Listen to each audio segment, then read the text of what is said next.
I met April through the Victorville Keller Williams office. She was coaching agents there. And I've had a couple of other coaches, including Mike Ferry at $1,000 a month.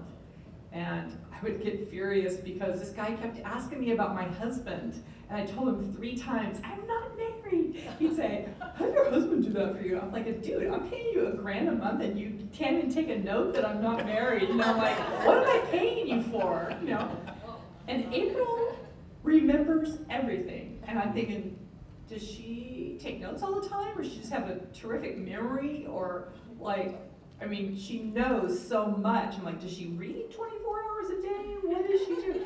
And I needed a coach to me that appeared logical and that I could relate to and that was intelligent, and that's what she does for me. It's incredibly helpful. Well, I live in Redlands down by Riverside, and she's been coaching me, 2.5 years or something, you think? And so I rode up with her on Saturday, and it was an 8-hour drive. And it just so happens one of my best friends from high school lives right here in Auburn, and I hadn't seen her in a few years. And she had said a few minutes ago, try to come see me this year. And then April said, I'm having a class, do you want to go? I'm like, yes! So I've stayed with my girlfriend for the last 3 days, and we've had a terrific time. And yesterday I fell in the Bear River and dropped my phone. And walked back into Ross going, yeah, I fell in the river, where are the pants? Whenever, picked a pair of pants, paid for them, and then went back to the dressing room to put them on. I'm like, oh, that felt so much better. And so then my girlfriend dropped me off here this morning, so it was just a terrific, kill birds with one stone thing. So, okay, well, what was the last question? And by the way, none of them have had their questions prepared in advance besides Rebecca, because Rebecca would have, obviously had a challenge.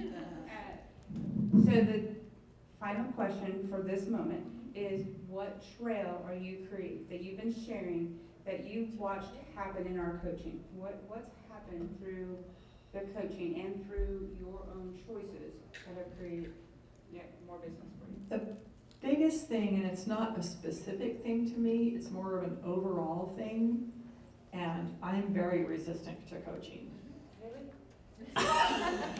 And you know what? I think that is a product of being brought up in the environment I did. I learned to not trust people.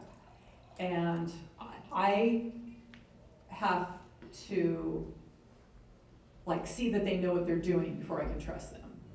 And she has to repeat things with me a lot. But she does, and she's always really patient with me, and she has a great sense of humor, so she helps me laugh at myself. And it's just she keeps coming back to it, planting little seeds to get me to do what I should be. And logically in my mind, I know that I should be doing it, but somewhere emotionally, it's I really dig in and don't want to. But she keeps working with me, and it surprised me when you say you weren't patient, because I feel like you're really patient. She's super patient. Pardon me? She's super patient. Yeah. And so I just feel overall, she helps me one at a time get through these things that I just want to resist all the time. And it's helped me in lots of different areas. Awesome. Thank you very much.